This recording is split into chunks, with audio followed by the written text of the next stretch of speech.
Bueno,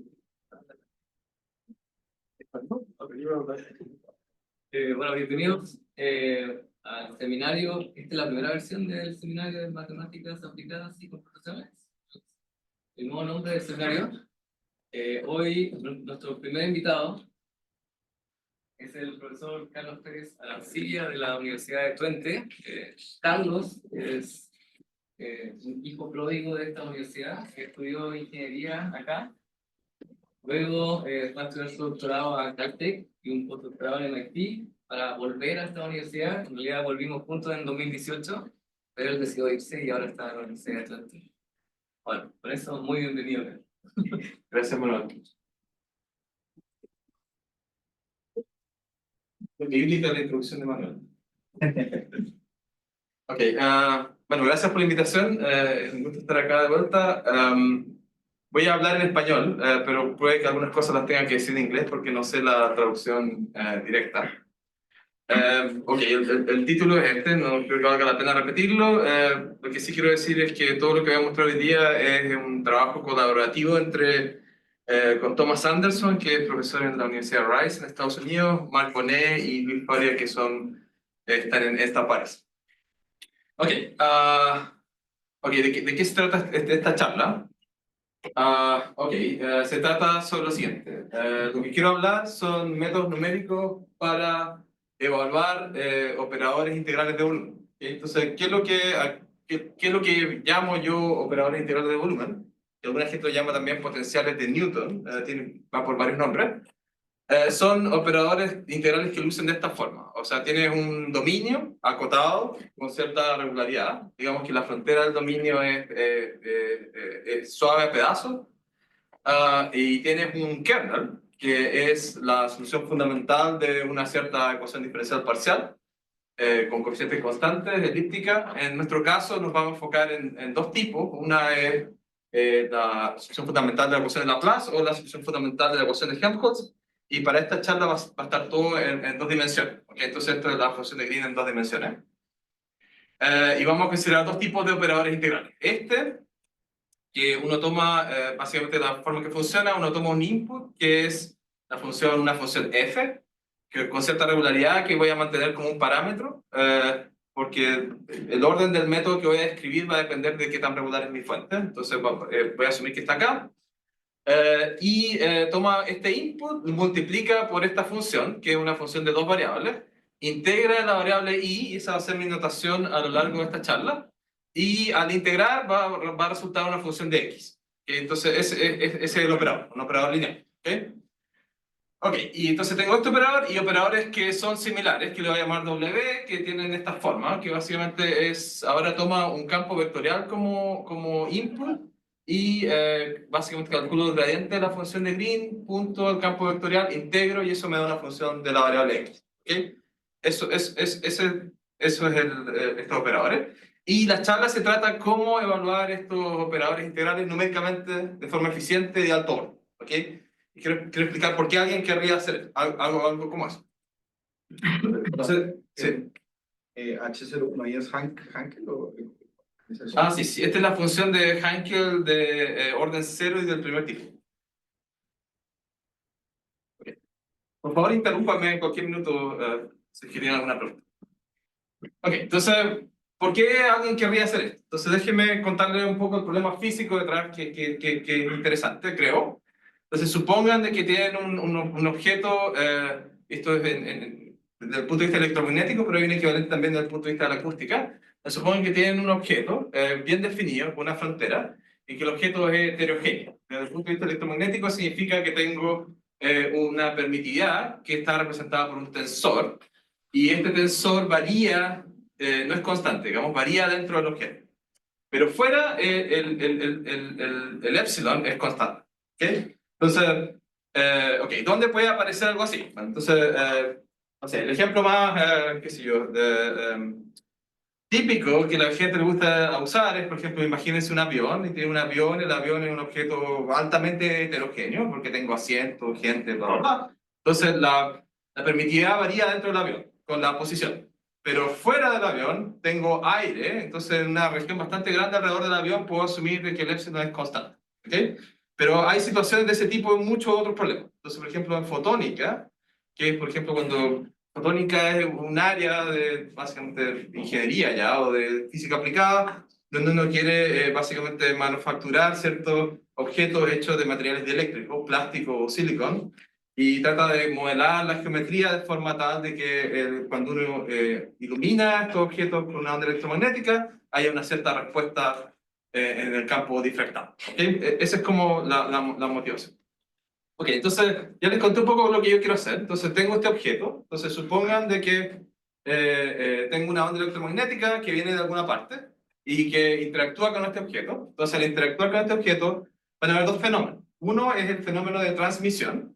Entonces va a haber un campo que se transmite al interior del objeto y va a haber un fenómeno de difracción. O sea, parte de esa onda se va a transmitir y parte se va a reflejar. ¿Okay? Entonces, por ejemplo, un fenómeno que es interesante, por ejemplo, calcular este campo difractado, digamos, porque contiene un montón de información del objeto que lo difractó. Entonces, por ejemplo, hay gente que trabaja en problemas inversos y trata, por ejemplo, de, leyendo el campo difractado, sabe, aprender sobre la forma o el material que el objeto está hecho. ¿Ok? Entonces, ese es como el contexto. Ok, entonces, supongamos que tenemos una situación así. Entonces, en dos dimensiones, es que me estoy restringiendo a dos dimensiones, este problema se traduce, se puede básicamente escribir como un problema de transmisión. ¿Sí? Entonces, ¿a qué me refiero con un problema de transmisión? Uno puede decir, ok, dentro del objeto voy a tener una ecuación de este tipo, que es como una ecuación de Helmholtz, pero con coeficientes variables que dependen de la posición, y omega es de objeto.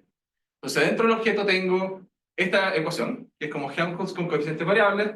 Fuera del objeto, dado que mi epsilon asumí que era constante en el exterior del objeto, tengo esta ecuación, que es Helmholtz con K, que es constante, y la forma en que se acoplan estas dos ecuaciones diferenciales parciales es a través de condiciones de transmisión. Entonces va a haber esta condición sobre el borde que dice de que el campo transmitido es igual al campo difractado más el campo incidente. Nuestra fuente del campo incidente es la excitación exterior.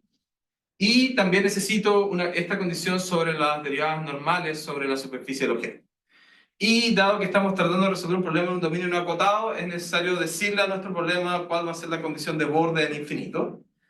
Y eso se conoce como una condición de radiación. Entonces, en términos de en ondas, en dominio de la frecuencia, lo que esta condición hace es decir que las ondas difractadas viajan desde el objeto hacia el infinito y no en la otra dirección, porque sería físicamente equivocado.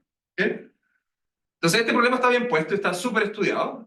Hay existencia, unicidad, etcétera, bajo condiciones bien débiles. O sea, uno puede tener que el dominio sea simplemente Lipschitz, por ejemplo, y que los coeficientes sean. Este tiene que ser en H1 la matriz, y este tiene que estar en el infinito, y uno puede básicamente probar existencia unicida. No es el tema de mi charla. No, Ok, pero, sí. una pregunta física. O sea, es un campo eléctrico, es un campo que... Ok, lo voy a... Potencial. Es justo lo que viene. Entonces, lo que escribí el problema de esta forma bien genérica, pero básicamente la física dice dos cosas. Entonces, aquí esto codifica dos problemas. Uno que es la ecuación de Maxwell en dos dimensiones en el modo transverso eléctrico, que lo que significa es que este U que estoy calculando es la componente Z, o sea, la componente del campo eléctrico que sale del plano. Y el transverso magnético, que básicamente el U en ese caso representa la componente del campo magnético que sale del plano. ¿Okay? Esa es la física. Básicamente hay un montón, hay operaciones detrás de cómo transformar la ecuación de Maxwell en toda su generalidad en un problema de Helmholtz, pero lo evité un poco. Básicamente al final lo que va a pasar es de que uno encuentra este problema en dos dimensiones, y en el caso transverso eléctrico, la matriz A que aparece acá se vuelve constante, pero el número de onda es una función que varía con la posición. Y en el caso transverso magnético, la matriz se vuelve una matriz que depende de la posición, pero el número de onda, kappa, que aparece acá, se vuelve constante. Entonces, esos son como se indica. Y esto es un tipo particular de tensores, o sea, es para materiales que son ortotrópicos. No es el caso más general. Ok, en fin. Entonces lo que queremos hacer es usar estos operadores integrales de volumen para resolver estos dos tipos de problemas. Entonces no es el caso típico, quizás está más familiarizado, donde uno usa ecuaciones integrales de frontera, porque tenemos este problema donde los coeficientes de la ecuación diferencial parcial dependen de la posición. Entonces no se puede reducir el problema solamente a la frontera.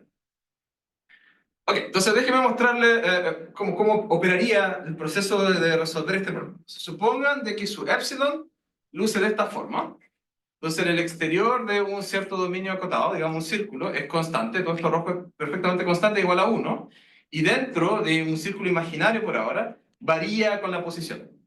Y esto luce como una C, no por Carlos, es solamente una coincidencia, no soy tan egocéntrico. Entonces, este es mi epsilon. ¿Okay? Entonces, ¿cómo opera esto? Entonces, supongan que ese es el objeto, y yo envío una onda plana. Cuando envío la onda plana, voy a modelar mi problema de la siguiente forma, voy a escribirlo como un problema de transmisión. Entonces, en el exterior de este círculo, el K es constante, y en el interior del círculo, el K varía con la posición. Entonces, lo que vamos a hacer, vamos a mostrar de que el problema que les mostré antes se puede reducir a una ecuación integral de volumen que me permite resolver el campo transmitido en el interior del objeto. ¿Cuál es esa ecuación integral de volumen? Bueno, se conoce como Lin-Max-Winger equation, pero viene de mecánica cuántica, pero es básicamente la misma ecuación que aparece acá. Esa ecuación dice de que el campo total en el interior transmitido dentro del objeto se puede escribir, o sea, es una función que satisface esta ecuación integral. O sea, es la función más el operador que les mostré al comienzo, el operador B de K, aplicado a esto. Entonces acá está el contraste, o sea, la diferencia entre el número de onda en el exterior y el número de onda en el interior, aplicado a la función U, que es nuestra incógnita, igual a un lado derecho, que es la excitación externa, que es el campo diciente. Esto es una ecuación integral de volumen, que se conoce como Lin-Max-Winger equation, y bueno, tiene varias propiedades interesantes. Por ejemplo, el operador que resulta acá es compacto. Por ejemplo, un operador compacto en L2. Entonces, lo que pasa, uno puede mostrar que esta ecuación es una ecuación de Fredholm del segundo tipo. O sea, es identidad más compacto. Entonces, uno puede básicamente obtener existencia automáticamente si uno prueba unicidad. Y para probar unicidad, uno puede mirar a la PDE y probar unicidad usando cosas clásicas. ¿Okay? Ok, y tiene otras propiedades bien interesantes. Como este operador es compacto, básicamente uno sabe de que cuando discretiza esta ecuación integral, el espectro de la matriz resultante de la discretización se va a acumular en 1. ¿Okay? Porque los autovalores del operador compacto se acumulan solo en 0. Entonces tengo identidad más compacto, entonces todos nuestros autovalores van a estar cerca de 1, lo que significa que todos los métodos que pueden haber visto iterativos de álgebra lineal van a converger súper rápido. ¿Okay? Que no es siempre el caso, depende del contraste, ¿okay? Pero si el contraste no es muy grande, es así. Ok, entonces ese es el primer proceso. Uno resuelve la ecuación integral, calcula el campo total en el interior, y con el campo total en el interior hay una fórmula de representación que permite, conociendo el campo total en el interior, uno puede obtener el campo difractado en todas partes de afuera, calculando de nuevo una integral de volumen. O sea, si conozco el UT, resolviendo la ecuación integral de volumen, puedo recuperar el campo difractado calculando esta integral de volumen con ese I. ¿Okay? Ok, entonces, dos cosas que pasan. El Lin-Max-Winger equation se puede escribir en términos de este operador que les mostré al comienzo, un operador integral de volumen. Y una vez que conozco el U, resolviendo esta ecuación, puedo calcular el campo difractado calculando de nuevo el operador de volumen, pero ahora en el exterior del dominio. Ok, ¿hay alguna pregunta hasta ahora? ¿Se entiende como grandes rasgos cómo opera? Ok, bueno. Ok, entonces, gran parte de mi charla, yo diría el 80% de mi charla se trata sobre la tercera identidad de Green. O sea, así que denme un segundo para recordarles un poco cómo funciona la tercera identidad de Green. Entonces, supongan de que uno tiene una solución de la ecuación de ejemplos. Okay, aquí K es constante, pero tengo una fuente. Y esta es la ecuación en el sentido de distribuciones que satisface la solución fundamental. ¿Okay? Entonces, como el delta está soportado solo en un punto, si remuevo una bola alrededor de X, donde está centrado el delta, tengo estas dos ecuaciones. O sea, tengo Helmholtz en este dominio, que es el exterior de esta bola, pero dentro del dominio mega, y la función de Green exactamente satisface Helmholtz con lado lado derecho igual a 0, si remuevo una bola alrededor de la singularidad. Entonces, por la segunda identidad de Green, uno puede inmediatamente demostrar de que esta integral es igual a esta integral y es igual a una integral de frontera. ¿Okay? Entonces después lo que uno puede hacer es tomar el límite cuando esta bola que removí, el límite de cuando el radio de esta bola tiende a 0. Entonces uno puede demostrar que este límite uniformemente converge a 0, que aparece acá, y que este límite acá converge al valor puntual de la función u que aparece acá. Entonces, al final, lo que uno obtiene es la famosa tercera identidad de Green, que dice de que cualquier solución de este problema, con omega, no con omega sin la bola, con omega, con un lado derecho f, se puede representar a través de dos integrales. Una integral de volumen, que tiene la fuente, ¿cierto? Entonces, el lado derecho. Entonces, este es el mismo operador que les mostré al comienzo. Y una integral de superficie, una integral sobre la frontera del objeto que involucra la derivada normal de la función de Green, la función de Green misma y las dos trazas de la solución. O sea, la traza Dirichlet y la traza Neumann de la solución. Esta es la tercera identidad de Green que la voy a usar, o sea, 4 o 5 veces durante la charla. ¿Okay? ¿Han visto esto antes? ¿Sí? Ok. Ok, me parece que lo estoy aburriendo, así que puedo ir un poco más rápido. Entonces aquí voy a meter notación. Entonces esto es B, lo que tenía antes, y este G es una forma bilineal que voy a usar, que básicamente toma dos inputs, que son las dos trazas, y me entrega una función de la variable x. ¿Okay? Ok, ok, entonces estas son mis notaciones. Entonces, de que acabo de introducir, esta es la fórmula de Green que derivé recién, la que la puedo escribir de esta forma con esta notación. Y hay una versión exterior de la fórmula de Green usando la condición de radiación que da esta identidad. Entonces, esto es interior cuando tengo F, que obtengo la solución misma de la ecuación de Helmholtz en el interior y cero fuera. Y después hay otra versión exterior que cuando no tengo fuente puedo representar la solución en el exterior con esta forma bilineal integrando solo sobre la frontera. Ok, y esto era para derivar la ecuación de Image-Winkel, pero me lo voy a saltar. Y esto era para derivar otra ecuación integral para el otro caso, donde tengo la matriz A que varía con la posición, pero me parece que es mejor darle el summary de lo que pasó. Entonces, lo que pasa al final es que en polarization TE tengo la ecuación de Image-Winkel con esta representación, y en el caso TM puedo hacer algo similar. Me aparece el operador W que les mostré antes, que tiene el gradiente de la función de Green como kernel, y me queda otra cosa integral. Esta tiene propiedades distintas que esta, porque el operador que aparece acá no es compacto en H1. ¿Okay? Entonces hay problemas, pero no es tan fácil probar la extensionicidad como en el otro caso, pero todavía se puede mostrar que esta ecuación está bien. Okay. Hasta ahora, sí, dime. Los de arriba son todos de integrales de volumen, ¿no? Sí, todo es integral de volumen. Todo es integral de volumen. Porque mostraste una sobre gamma ahorita, de la tercera. Sí, porque lo voy a usar después, y porque en mi plan original era mostrarles cómo derivar la ecuación del Lippmann-Schwinger, y para eso necesito básicamente usar esta integral de superficie. Pero lo voy a usar después, o sea, la anotación está ahí por una buena razón. Pero al final los problemas esos que partí se pueden todos codificar como integrales de volumen. Ese es el mensaje de esta primera parte de la charla. Y todo lo que he hablado hoy día no es algo nuevo, no es algo que yo inventé, es algo bien conocido. Y hay bastante literatura al respecto. En particular, los dos primeros papers son súper interesantes y vale la pena mirarlos si les interesa este tema. Ok, Carlos, sí. y en la derivación de las ecuaciones, ¿hay supuestos extras en kappa y en A? Sí, sí, sí. O sea, hay que mirar los detalles, pero por ejemplo en A necesitamos que las componentes de A estén en H1, creo, En H1. y que el kappa tiene que estar en el infinito. O sea, kappa puede ser distintivo. Kappa puede ser discontinuo para la demostración, no para mí. O sea, yo quiero diseñar un método de alto orden y voy a explotar la suavidad. Ahora siempre, ok, esto es un comentario personal, siempre la gente del elemento finito se enoja conmigo de que, pero mucha regularidad, no me gusta. Pero en la práctica, le preguntan a un ingeniero, usan cosas suaves para modelar material. O sea, nadie tiene una cosa discontinua que tiene la regularidad mínima. O sea, en la práctica siempre se asume cierta regularidad, y lo correcto como alguien práctico, creo yo, es explotar esa regularidad para tener métodos que sean rápidos y eficientes. Entonces, esa es como parte de mi filosofía. Pero en el ejemplo que pusiste, la C, Sí. ahí tu epsilon era, eso afecta, era en discontinuo, ¿no? O sea, sí, es suave dentro de un dominio. Entonces, hay un jump, pero yo estoy dividiendo mi dominio en un exterior y un interior de forma que ese jump no esté dentro de mi dominio donde voy a resolver la pi.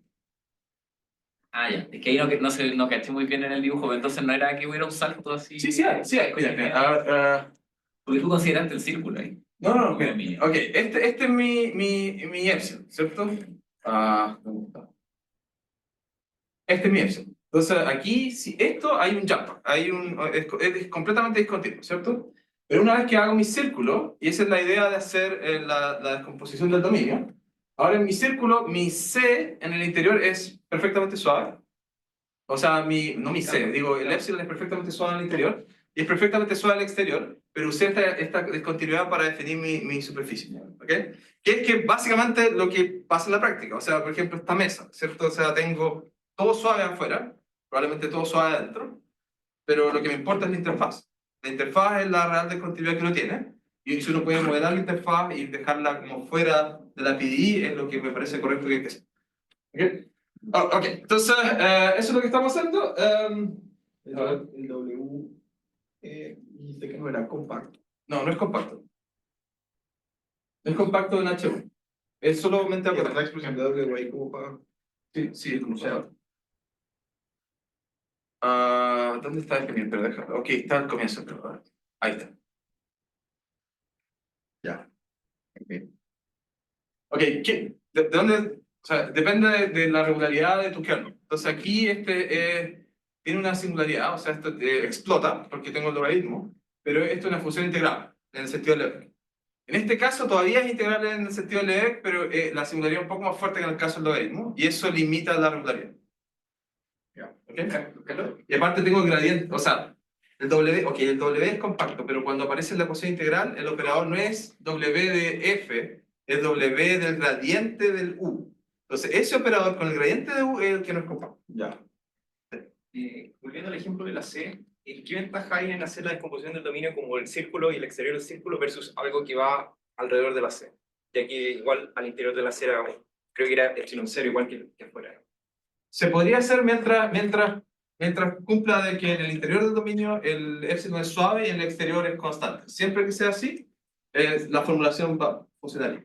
O sea, el único costo es que la frontera es más difícil de modelar, pero nada más. El único costo en ese caso sería que la frontera es más difícil de modelar, pero no, hay varios más costos, porque básicamente al final del día lo que queremos hacer para resolver la ecuación integral de volumen es discretizar el volumen. Entonces, si tu volumen es muy grande, tienes más grado de libertad, tu sistema lineal es más grande, tu matriz es más grande, todo es más caro. Entonces, habría que arreglársela, digamos, para usar el dominio lo más chico posible. Entonces, tu approach sería, yo creo, más adecuado que lo que dice Miu, pero gracias. Ok, entonces, ¿qué es lo que quería? Entonces, de nuevo, desde el punto de vista analítico, hay muchos trabajos, sobre todo el trabajo de Martin Courtabel es súper interesante, pero también hay un montón de trabajo numérico, o sea, hay gente que ha tratado de explotar ecuaciones integrales de volumen para resolver problemas numéricamente, y hay varios trabajos. Solo quiero decir algo sobre casi prácticamente todos los trabajos. O sea, a nivel de bajo orden, uno siempre puede, métodos de bajo orden, digamos, que convergen, digamos, no sé, cuadráticamente con la discretización del dominio. Pero el H, hay cosas que hacen problemas con una interfaz, o sea que hay una discontinuidad en el epsilon como lo que vamos a tratar acá. Pero todos los métodos que yo conozco de alto orden, o sea que convergen a una tasa más rápida que H cuadrado, todos asumen de que el epsilon es globalmente suave. En particular, todos los papers que aparecen aquí de Leslie Ning. O sea, que este jump discontinuity que tengo en mi epsilon, asume que no existe, que es completamente suave. ¿Ok? Entonces, básicamente lo que les voy a mostrar básicamente permite, eso es lo que el claim del paper, ¿no? Todos tenemos que vender lo que hacemos de alguna forma. Lo que nosotros decimos es que nuestro solver es el único que puede hacer con alto orden problemas donde hay un jump discontinuity en la interfaz. Ok, entonces, ¿cuáles son los...? Ok, esto voy a acelerar un poco. ¿Cuáles son los grandes desafíos en este tipo de cosas? ¿Cuáles son los problemas? Digamos, que ¿dónde uno gasta el tiempo si uno quiere implementar este tipo de cosas? Pero un gran dolor de cabeza, y de eso se trata en parte del paper, un gran dolor de cabeza de hacer cosas con ecuaciones integrales de volumen o de frontera. Eso es la singularidad. Porque el kernel que aparece acá siempre tiene una singularidad cuando x es igual a y. Y eso básicamente genera un montón de problemas desde el punto de vista de calcular esta integral numéricamente. Hay que siempre hacer algo especial en la singularidad, de otra forma la precisión con que uno evalúa esta integral es completamente inadecuada. ¿Okay? Entonces, ese es uno de los grandes desafíos, y hay varias formas de hacerlo, y esta charla se trata de otra forma de hacerlo. Pero hay otros métodos que existen. Otro gran desafío es lo que ya les conté, de que básicamente el que haya una discontinuidad en el epsilon, eso genera varios problemas. que no están bien resueltos en la literatura para métodos de alto orden. Hay otro fenómeno que sucede cuando uno quiere hacer esto, que son integrales cercanamente singulares, que es peor que una integral, aunque no me crean, es peor tener una integral cercanamente singular que una integral singular. Si uno tiene una integral singular, hay un montón de trucos que uno puede hacer. Uno puede integrar en coordenadas polares, uno se las puede arreglar usando cálculo 2, básicamente. Pero si uno tiene integrales que son cercanamente singulares, es lo peor, porque básicamente uno tiene funciones que tienen derivadas de magnitud significativa, y de forma tan significativa que si uno usa una regla cuadratura fija para funciones suaves, básicamente pierde precisión solo porque las derivadas son altas. Entonces, no sé si se acuerdan en cálculo científico, pero uno, típicamente, la estimación del error de una regla de cuadratura depende de las derivadas de la función que uno está integrando. Entonces, uno puede tener una función que sea infinita, pero si las derivadas son muy grandes, el error va a ser muy grande porque el error depende de qué tan grandes son las derivadas. Ok, entonces, y otra cosa es la eficiencia. O sea, cuando queremos resolver esto numéricamente, vamos a tener que discretizar la ecuación integral que les mostré. Y eso, en nuestro caso, es lo peor que puede pasar. Básicamente uno tiene una integral de volumen, no una integral de frontera, una integral de volumen, uno tiene que discretizar el volumen, y la matriz que resulta es la matriz densa. Entonces no es como el elemento finito. El elemento finito uno discretiza el volumen, pero tiene una matriz rala. Entonces, básicamente uno puede explotar que la matriz rala de varias formas, hacer un solver eficiente desde el punto de vista lineal. Para la ecuación integral de volumen, la integral discretiza el volumen, o sea, tiene básicamente el mismo número de grados de libertad que el elemento finito, y tu matriz es densa. Entonces esto debería decir, entonces, ¿qué sentido tiene hacer esto? Bueno, la gracia es que se sabe desde los años 80 de que matrices de este tipo, que son discretización de un cierto función de Green integrando, son compresibles, se pueden comprimir. Entonces hay dos grandes paradigmas para hacer esto, hay varios otros ya, pero uno es matrices jerárquicas. O sea, las matrices estas que van a resultar de discretización tienen estructura de matrices jerárquicas. Básicamente, los bloques fuera de la diagonal de la matriz que resulta son comprimibles por productos de matrices, básicamente hablando bien rústicamente, de matrices que son flacas por una matriz gorda, y eso se puede comprimir bastante bien. ¿Okay? Y aparte, hay otra forma de ver eso, que están relacionados matrices jerárquicas con el método de los multipolos raros. Básicamente consigue lo mismo. Básicamente matrices con esta cierta estructura, uno puede acelerar la aplicación de la matriz a un vector usando el método de los múltiplos rápidos.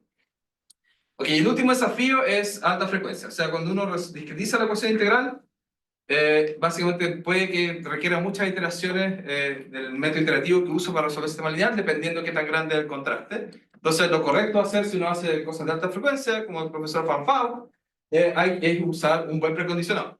Entonces, hay que buscar un buen precondicionador que para alta frecuencia reduzca el número de iteraciones. Okay, lo que voy a hablar hoy día es todo menos el precondicionado. ¿Okay? Ahora sí. Okay, ahora hablemos sobre el método. Okay. Entonces, supongamos que queremos evaluar este operador integral de volumen. Tengo este en mi dominio.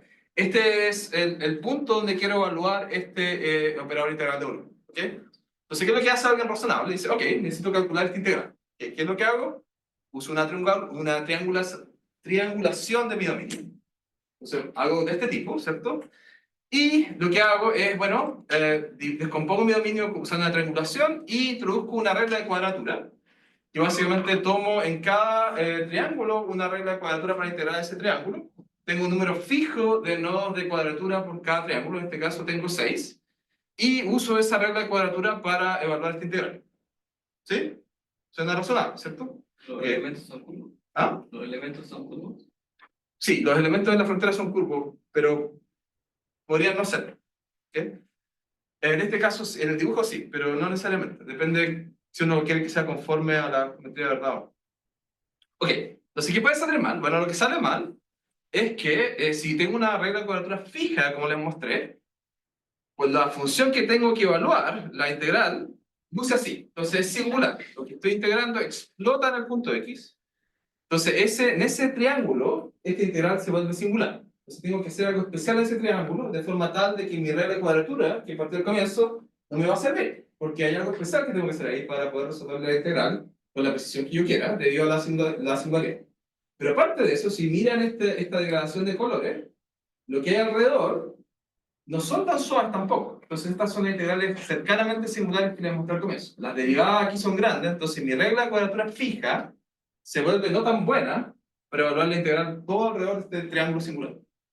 Y ahora dice, bueno, si tengo un solo x, puedo vivir con eso, ¿cierto? Puedo hacer un truco para arreglar la integral acá, hacer un truco para evaluar la integral en la vecindad de este triángulo, y no hay problema, ¿cierto? Pero el problema es que si queremos resolver la ecuación integral de volumen con esto, queremos que x sea un punto arbitrario dentro del dominio. Entonces, si muevo mi x, tengo que hacer lo mismo con otro triángulo. Y así sucesivamente. Entonces, para cualquier x que yo quiera evaluar este valor integral de volumen, tendría que hacer todos estos trucos de la integral singular y las integrales cercanamente singulares. Entonces, el objetivo de lo que vamos a discutir hoy día es cómo evitar hacer eso. O sea, tener una regla de cuadratura fija. O sea, le pido a mi mallador, genérame una malla, usa puntos de cuadratura y quiero olvidarme de que va a haber una singularidad en alguna parte. Eso es el objetivo. Y eso promete tener ciertas ventajas desde el punto de vista de la eficiencia, porque no tengo que hacer algo especial en cada vez que tengo un punto singular. Ok, entonces, ¿cómo lo hacemos? Entonces, mismo operador integral, lo que voy a hacer es lo siguiente. Voy a darme una función, un polinomio, que va a interpolar, o sea, x está fijo ahora, voy a darme un polinomio de interpolación que interpola la función f en el punto x. ¿Ok? Ahora, una de las razones por la cual requiero cierta regularidad es porque voy a usar interpolación clásica. ¿Okay? Nada así fancy de elementos finitos para interpolar funciones que no son suaves, voy a usar interpolación clásica. ¿Okay? Entonces, necesito cierta regularidad f para poder generar este polinomio de interpolación que interpola f en el punto x donde yo quiero evaluar este operador integral. ¿Okay? O sea, hasta ahora fácil, sí. Dime. No entiendo esa frase. Vale. Cuando decís que, o sea, que interpola, entiendo, fn igual f en x. Sí. ¿Pero qué más estáis pidiendo? Voy a precisarlo en un minuto. Básicamente lo que voy a pedir es, voy a construir un polinomio de interpolación de Lagrange que interpola f en todos los puntos de cuadratura en un triángulo. ¿Okay? En el triángulo donde está x. ¿Okay? Eso es lo que voy a pedir específicamente. ¿Okay? Pero, dame eso. Entonces, eso, pero déjame dejarlo en general por ahora. Interpola, ¿okay? De una cierta forma. De hecho, puedo decir hasta aproxima f de cierta forma. No necesita hacer interpolación. Puede ser aproximación en R2 o 2. La predicción de Galerkin, no sé. Ok, pero por ahora interpola en un sentido más o menos general. Ahora lo que voy a hacer, voy a construir, y esto voy a construir para este polinomio de interpolación, que interpola f en el punto x, voy a construir a mano una solución exacta de este problema. Entonces, suena un poco complicado. Entonces, tengo un f, que es un polinomio, tengo la ecuación de Helmholtz, ¿cierto? Y quiero calcular este phi n. Ok, entonces esto suena como tan difícil como resolver el problema original, pero no lo es, porque tengo un polinomio al lado derecho, tengo una ecuación diferencial parcial con coeficientes constantes, yo puedo probar de que mi phi es un polinomio. Entonces, de hecho, calcular este phi es bien fácil. Por ejemplo, y les puedo dar les puedo arruinar la película un poco al comienzo. Por ejemplo, si uno piensa este operador, k cuadrado más delta. ¿Cierto? Esto uno puede pensar en la serie de Neumann. Que este k es siempre invertible siempre que k no sea cero. Y este es un operador. Entonces, si aplico la serie de Neumann para invertir esto, lo que tengo que hacer es aplicar el laplaciano varias veces al lado derecho. Pero el lado derecho es un polinomio. Entonces, si aplico el laplaciano muchas veces, se vuelve nilpotente y se vuelve cero. Entonces, puedo calcular siempre este phi. ¿Ok? Entonces, puedo siempre, dado un lado derecho polinomial, puedo calcular una solución polinomial de este. Aquí las condiciones de frontera no te van a importar. No, no importa lo que se frontera, solo la pi. Okay, entonces ahora lo que hago es que le aplico fórmula de Green a esta ecuación. Entonces, ok, está luciendo un poco complicado, entonces aplico la fórmula de Green que le mostré al comienzo. Entonces tengo operador de volumen más esta forma bilineal que usa las trazas de esta cosa polinomial que calculé. Y ahora, ¿por qué diablos voy a hacer eso? Bueno, porque esto lo puedo reescribir como un cero. O sea, la fórmula de Green aplicada a esto es como un cero, pero es un cero mágico porque si le sumo este cero al potencial, me queda algo de esta forma. Entonces me queda el mismo potencial de manera exacta. Aquí no hay ninguna aproximación. De manera exacta, el mismo potencial de arriba se puede escribir como el potencial de volumen, pero está aplicado a f menos la interpolación en x, más una corrección que involucra solo integrales de frontera. ¿Okay? Entonces la gracia acá, y esa es la clave de todo lo que voy a hablar, es que lo que tengo que integrar numéricamente acá es algo que se anula a cierto grado, justo donde x, cuando x es igual a y. Entonces piensen en esto. tengo que aplicar este operador a esta diferencia. Entonces aquí tengo f menos la interpolación. Entonces cuando x es igual a y, que esto se vuelve singular, tengo justo la diferencia entre f y su polinomio de interpolación al mismo punto. Entonces hay una cancelación. Entonces, justo donde explota, la función f se anula. Entonces, si hago que la función en mi input acá se anule a orden alto, básicamente voy a no solamente estar cancelando la singularidad, sino haciendo que mi integrando se vuelva más regular dependiendo del orden de la interpolación que uso. Por ejemplo, si interpolo con un plano, ¿cierto? Con una función lineal, básicamente esto se va a anular como x menos y, esta diferencia, y tengo acá el logaritmo. Entonces tengo una función que es como x menos y logaritmo, entonces es una función acotada, de hecho continua. Entonces ahora, una regla de cuadratura de bajo orden debería ser suficiente para evaluar esto con bajo orden. Pero si interpolo cuadráticamente, cúbicamente, voy a tener una función aún más regular. Entonces voy a tener el logaritmo más algo que se anula a orden más alto, entonces puedo tener una función que es C1, C2, C3, dependiendo del orden de interpolación. Ok, entonces ese es el objetivo. Entonces este es un integral de volumen regularizado, y este es una corrección que es calcular integrales de frontera, que son mucho más baratas, que son integrales de la frontera, y más esta otra cosa que puedo hablar. Entonces déjenme mostrarle cómo lo usaba. Pues tu f sub n es un polinomio. Es un polinomio. Depende de x, ¿no? Sí, es un polinomio de interpolación. Parametrizado. Voy a ir a eso. Déjame mostrar. Entonces, por ejemplo, acá tengo x, entonces tengo un triángulo y tengo puntos de cuadratura que son fijos, me los doy al comienzo.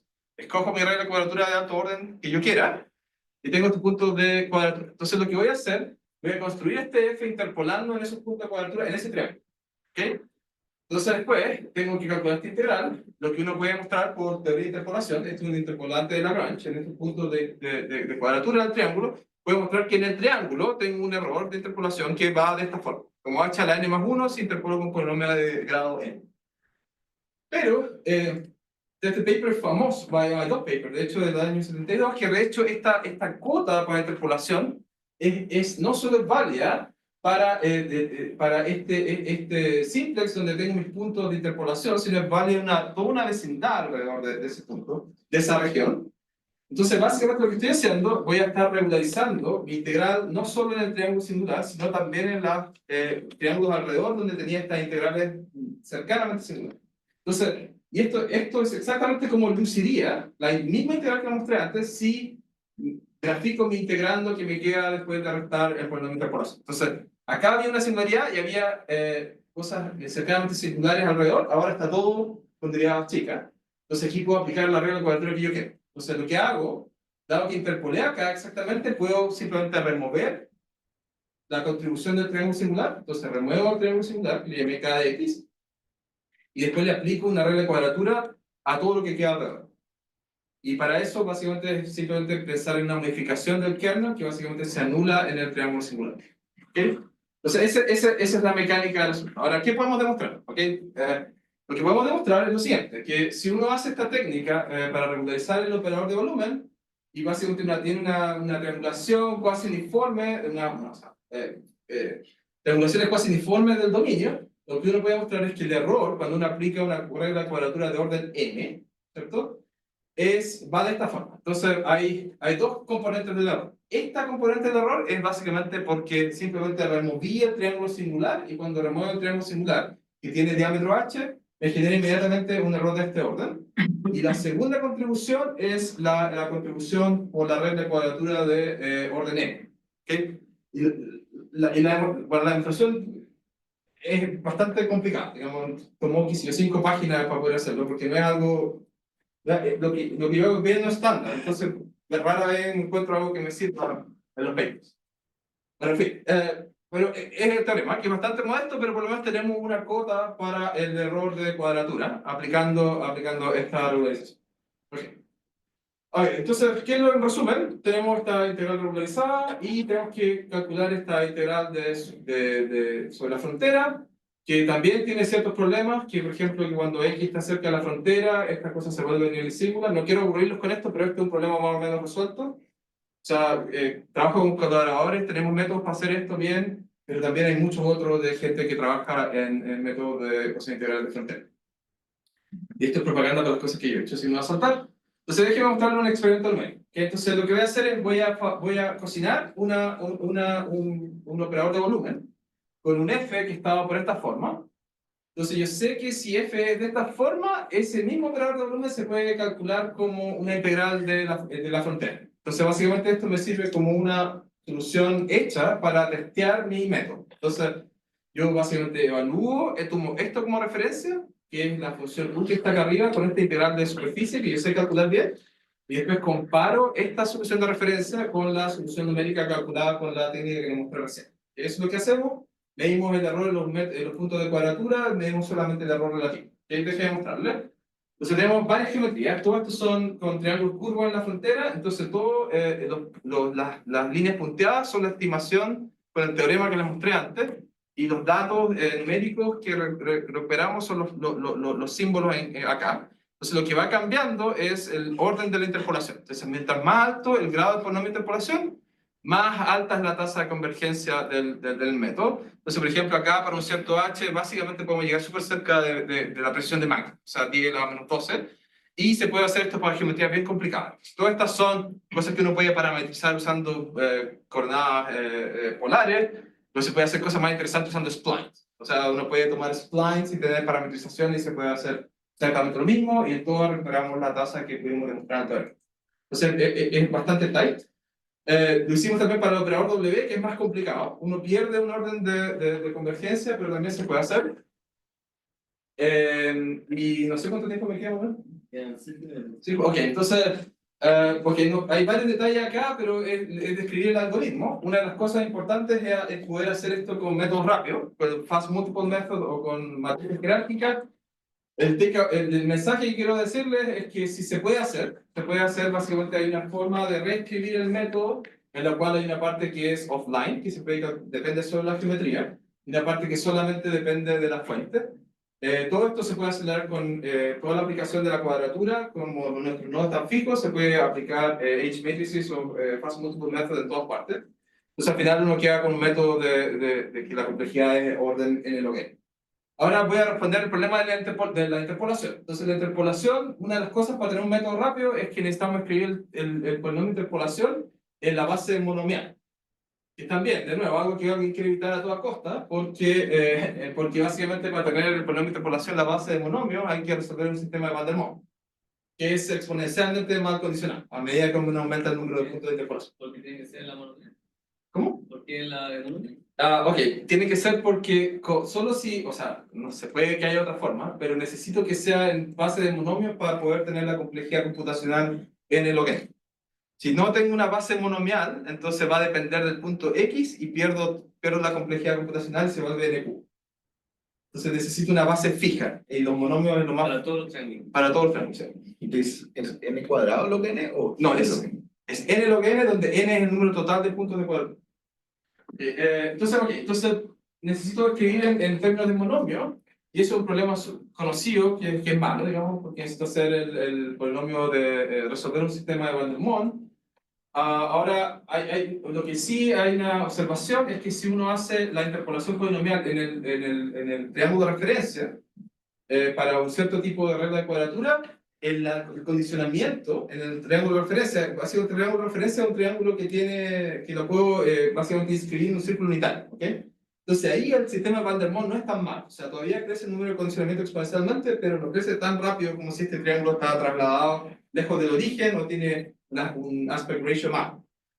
Entonces, una idea para aliviar el problema del mal condicionamiento es básicamente usar la transformación afín y mapear el triángulo arbitrario en mi malla al triángulo de referencia y hacer la interpolación del triángulo de referencia. Pero uno de los problemas que encontramos es que básicamente una vez que hacemos eso, aparece la inversa de la transformación afín. Necesitamos reescribir esto también en términos de monomios por una cosa de complejidad de computación. Entonces no se puede hacer prácticamente. Entonces, buena suerte haciendo eso. Entonces lo que sí podemos hacer es no mapearlo en triángulo de referencia, pero tomar un triángulo cualquiera, escalarlo, o sea, ponerlo dentro del círculo unitario y trasladarlo de origen. Entonces, no podemos cambiar el aspect ratio del triángulo, pero podemos ponerlo de origen y escalarlo. ¿Okay? Entonces, eso debiese mejorar el número de condicionamiento. O sea, scaling más Translation. Scaling plus... Okay, entonces, ¿cuál es la gracia de eso? es que ahora el polinomio de interpolación en el triángulo trasladado y escalado luce así, y ahora tengo un monomio trasladado, y para eso existe el teorema del binomio multidimensional que no se puede hacer, entonces básicamente lo podemos hacer bien ahí. Ahora, la pregunta es, ¿qué tan bien condicionado va a ser el sistema lineal en este caso? Y lo que pudimos hacer es demostrar de que el número de condicionamiento en el sistema, en este triángulo escalado trasladado, se puede acotar con el número de condicionamiento en el triángulo de referencia, con un costo que depende del aspect ratio del triángulo. O sea, dado que no estamos ajustando el aspect ratio, es natural pensar de que va a haber un costo que hay que pagar. Pero si mi malla es buena, esto debiera ser no tan grande porque H está cercano a Rho. ¿Ok? Ok. Experimento, ¿ok? Así luce el condicionamiento de la matriz sin hacer este scaling and translation. O sea, crece exponencialmente. O sea, amarillo acá, esto es escala logarítmica. Entonces, por ejemplo, para un de grado 4 en 2 dimensiones, básicamente tenemos condicionamiento de la matriz de Van der Monde, que es de 10 elevado a 16. O sea, completamente basura. ¿Okay? Pero usando esto de trasladar y de escalar, básicamente que sigue creciendo, pero que sigue creciendo mucho más lento. Entonces, para un polinomio de grado 4, el número de condicionamiento es alrededor de 10 elevado a 6, que podemos vivir con eso. Es como pensar que perdemos 6 dígitos, no tenemos 10 elevado a 16, tenemos 10 elevado a menos 10 en la solución del problema. Ok. Y esto es para probar que nuestra cota en el teorema es tight. Entonces hicimos un experimento con triángulos random para probar de que nuestra cota está bien. Y está bien. O sea, las líneas punteadas son lo que estimamos con el teorema y los otros son datos del experimento tomando triángulos random. Ok, y esta es la complejidad computacional. N log n, con n el número punto total del número de discretización. Hay experimentos que evidencian eso usando FMM con la implementación del Flatiron Institute, o sea, la misma implementación del tipo que inventó el método multipodo rápido. Y ahora les muestro ejemplos para el Liebman-Schwinger, entonces cosas simples. Hay una forma si uno tiene constante adentro el número de onda y constante fuera, uno puede resolver con la ecuación integral y usar eso como referencia para testear el solver del Liebman-Schwinger. Y tenemos la misma orden de convergencia que predice la aproximación del operador integral. Podemos hacer cosas más interesantes, un problema de transmisión con un número de onda constante para algo que luce como un MOI. Fine, está bien, aquí también tengo una solución de referencia, entonces este es el error. ¿Cómo progresa el error a medida que aumento el número, el grado de polinomio de interpolación manteniendo una diferenciación fija? Entonces básicamente el error debiera de crecer exponencialmente a medida que aumento el grado de polinomio de interpolación, y así es como luce. Entonces, por ejemplo, este gráfico acá, esto es escala logarítmica, aquí tengo algo así como 7 dígitos de precisión, mientras que si uso un polinomio lineal tengo algo así como 2 dígitos de precisión. Y bueno, lo que uno quiere hacer en realidad, uno tiene algo que no es constante, pero entonces esto lo generamos con un X-ray, con una radiografía de un cráneo de un niño, generamos un epsilon a partir de eso, que no es constante, y resolvimos el problema scattering con una campo incidente que es un Gauss beam. Tenemos una forma de ver más o menos cuál es el error usando autoconvergencia, y para este problema son algo así como 4 dígitos de precisión, y usamos GMRES con tolerancia de 10 a la menos 7, que es más que razonable, converge en 753 iteraciones, pero un problema bastante complicado, y sin ningún precondicionado, o sea, solamente la Liebman-Schwinger equation. Y último, muchas de estas cosas que mostré hoy día están en un paquete disponible en internet de Julia, que más mis colaboradores que yo desarrollamos, se llama INTRI, no solamente tiene ecuación integral de fronteras, sino también ecuación integral de volumen, y aquí está el lugar si lo quieren descargar, es solamente un paquete registrado en Julia, es súper fácil de instalar, y está integrado con Gmesh, entonces todas las mallas las pueden directamente quedar en Gmesh y usarlas en el package. Y eso es todo, gracias.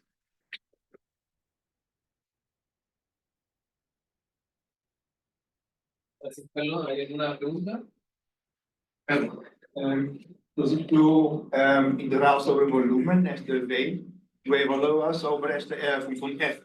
Creo que tu ejemplo es F era conocido, pero mi consumiga es F depende de la U, la incógnita, ¿no es cierto? Sí, Pero ¿cómo vas a crear este F sub n, esta interpolación, para interpolar una función incógnita? No necesito la función, ¿cierto? Para generar un polinomio de interpolación solo necesito los datos puntuales dentro del triángulo. Entonces, no, ok. Básicamente en el solver iterativo, ¿cierto? Voy a tener los datos de mi aproximación en ese nivel del método iterativo en cada punto de cuadratura dentro del triángulo. Entonces, si tengo los datos, los valores puntuales, puedo construir un polinomio de interpolación que interpole esos datos en el triángulo. No necesito la función, solo necesito los valores puntuales de la función del punto donde quiero interpolar. Es el problema de interpolación, ¿cierto? O sea, uno tiene datos de la función, no la función. Tiene valores de la función puntual y uno pasa un polinomio y pasa por esos puntos. Entonces no necesito la función, necesito solo los valores en los puntos donde quiero interpolar. Sí, pero es también importante. Es el objetivo, ¿no es cierto? El objetivo es encontrar estos valores de la presión a tu campo en estos puntos. Entonces, F depende de 1. Ok, hagamos lo siguiente. O sea, estamos en GMRES tratando de resolver el problema, ¿cierto? ¿Ya? Entonces, partimos con una aproximación inicial de lo que es la solución en cada punto de cuadratura. ¿Ya? ¿Ok? Entonces, básicamente tenemos valores para la función en cada punto de cuadratura en todos los triángulos. ¿Sí? ¿Ya? Entonces, una vez que tengo los valores de la función en los puntos de cuadratura, puedo hacer mi polinomio de interpolación de Lagrange perfectamente. ¿Ya? Sin tener que saber que hay una función detrás. Solo sé que va a haber los datos de la función ahí. Entonces, lo puedo hacer. Entiendo. Los resultados del interés anterior en GMRES. Ya. Sí. Ok. Es un forward map, ¿cierto? Entonces usas lo que está antes para Yeah. calcular la solución siguiente. Ya, ok. Entiendo. Sí. Ok.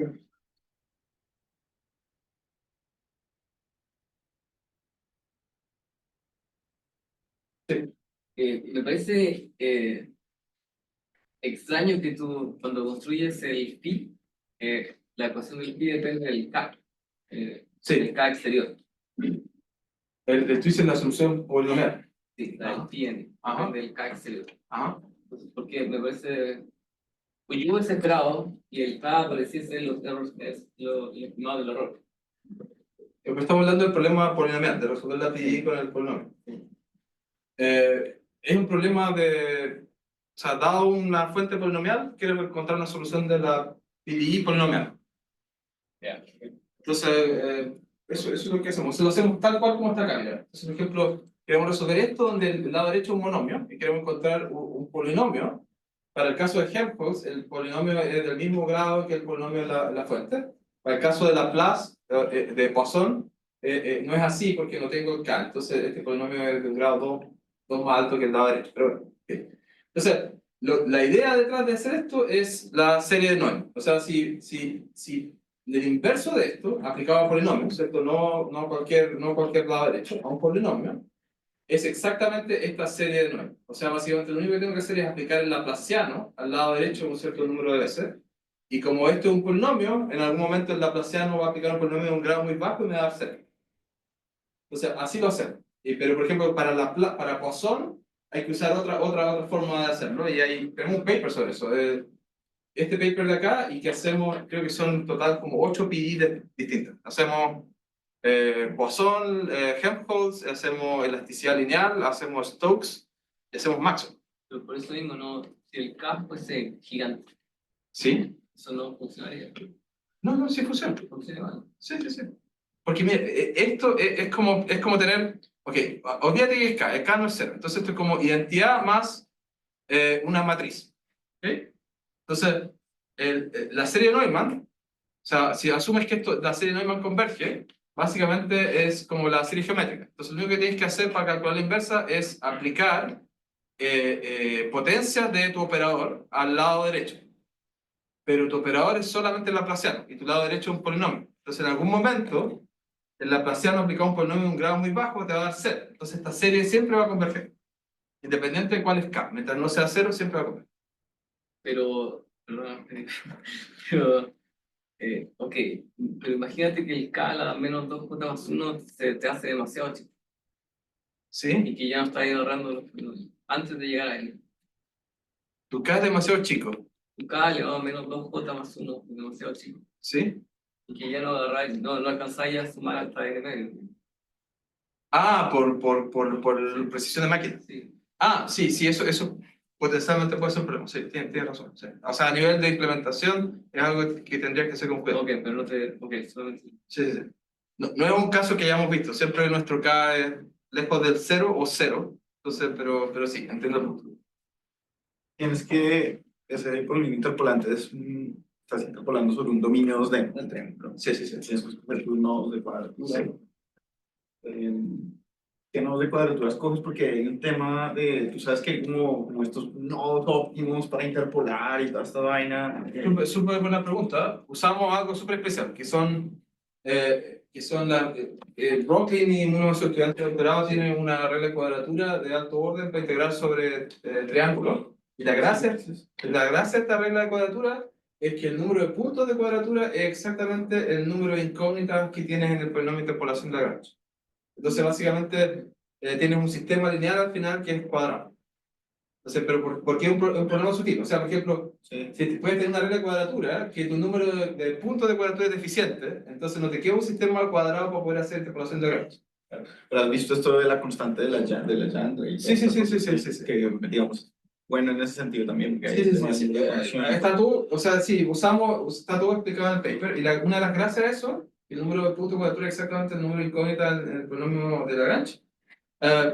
O sea, que no es el polinomio de Lagrange, básicamente te da los polinomios completos. O sea, por ejemplo, no tengo, ok, Yo sí, ok, no quiero nada, pero ok.